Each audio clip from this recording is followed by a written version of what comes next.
It is a bit of a story time, just a bit of a story time, alright, chat? I'll try to make it quick. Alright, so I went to grab lunch like I usually do.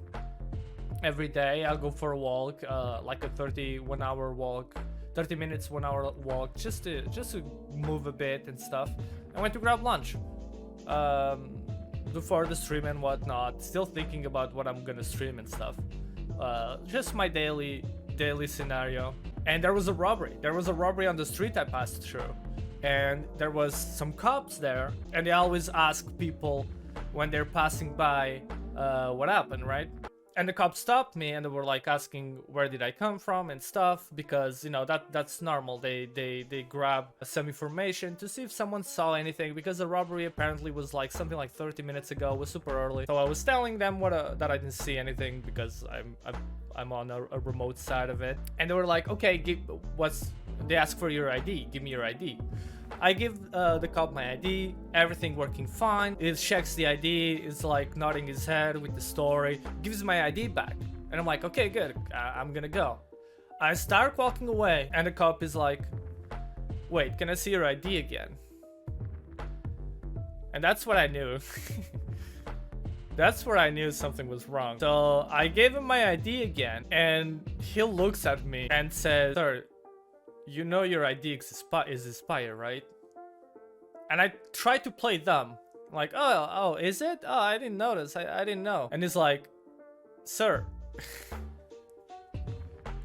your ID has been expired for 5 years now. Oh, that's awkward. Oh, I didn't know that. And I did. When I was in France, my ID expired. I redid my ID and I signed up for them to send me the ID back home. And they just never did. And I never bothered to go back to Paris grabbing my ID. So I just left it, and then it's been 5 years and I haven't ever picked it up. It's still somewhere in Paris, I assume. And it's like, that's not legal. It's been 5 years. Have you been paying your taxes and stuff? And then I explained, oh, I was in France and whatnot. I don't use my ID there. I just came back. And then they were like, how did you come from France to here without an ID? And I was like, oh, well, you'll be surprised. There's literally no one on the border. So I just walked by. And he did the thing that I never like a cop doing. He got on his pocket and grabbed his notes. And I was like, oh, fuck. That's gonna be a fine. That's gonna be a huge fine. He pulled up his notes, started writing and looking at me and stuff. And now that's what I knew. It's like, I need to sell my PC, I need to stop streaming. This is gonna be a big fucking fine. I'm done. And then from the skies, like a god, like a WWE entrance, with the smoke and everything. Undertaker comes by, and it's another cop. But this cop I actually knew. This cop has been married to my cousin, and it has been dating my cousin for over like 20 years. So he just shows up out of the alleyway, and my eyes just glue. And I instantly went to talk with him, like, hey, what's up? I haven't seen him in ages and stuff. I was like, oh, Rev, what? Oh, did you see anything? He was asking about the robbery again, and like, oh no, nothing. And then we started talking about family and stuff. And then the other cop was like, oh, you know that your cousin doesn't have an ID. Like, wait, what?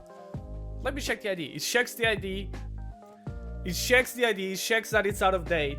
It looks at me with that look. I know exactly what that look means. It's that smirky look, that the only thing that look means is how fucking lucky I am.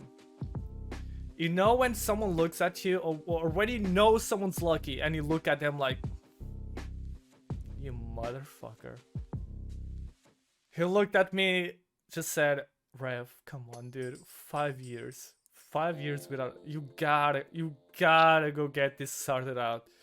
Go get this sorted out. I'll let you go.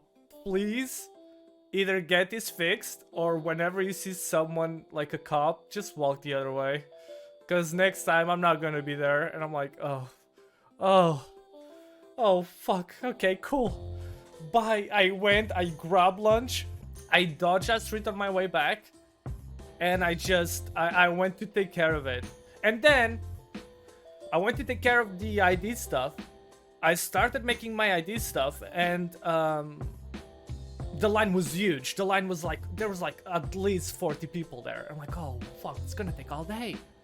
I wait for like 3 hours in the morning, like 3 hours to get that stuff sorted out.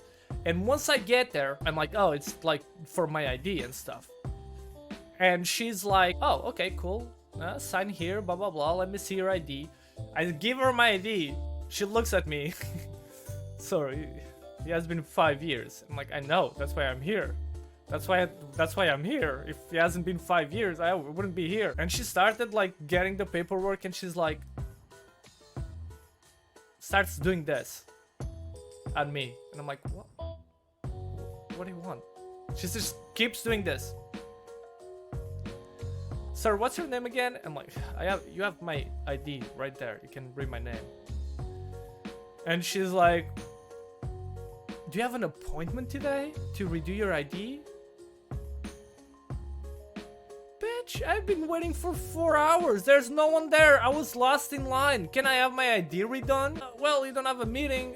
You don't have an appointment. You have to come back another day. Alright, okay, can I have an appointment for later today or tomorrow? And she's like, oh, let me check the next appointment. She spends 10 minutes. 10 minutes looking at the appointment stuff. And by minute 5, I'm like, fuck my life, dude. I didn't stream because of this.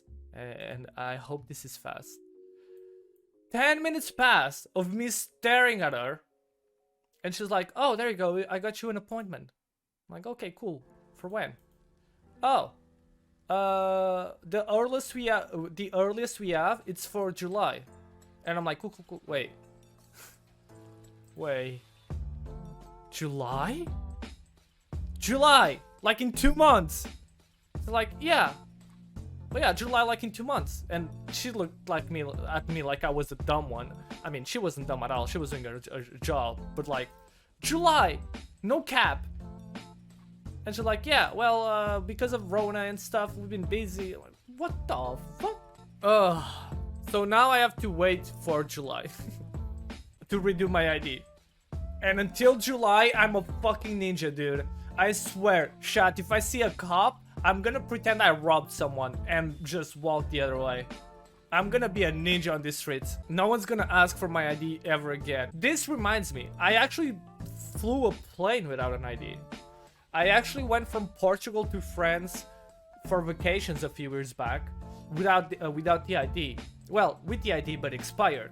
The way I worked around with it was I gave my ID to the French, you know, the border patrol or whatever on the airport. They're French, they don't know how to read a Portuguese ID. They see the name, they see like, yep, that seems about right, and let me go. They didn't check at all. On my way back, the airport in Portugal said like, sorry, your ID is expired. And I'm like, oh yeah, I live in France. That's why I'm gonna go back to France and redo the ID. And she's like, okay, sounds about right, sir. Good luck. And yeah, it was easy. I owe my cousin one. I do. I really do. He saved me. I don't even know how big the fine is. He saved me big time. He saved me big time. I will never forget what he done to me today. I'm always like this. I hate it. It's just like, a problem needs to be solved, and I'm like, problems are meant to be solved by other people. They'll figure it out. And yeah, that's my story time, chat. I hope you enjoyed the story of how Rev almost stopped streaming because he had to sell everything he owns to pay a fine.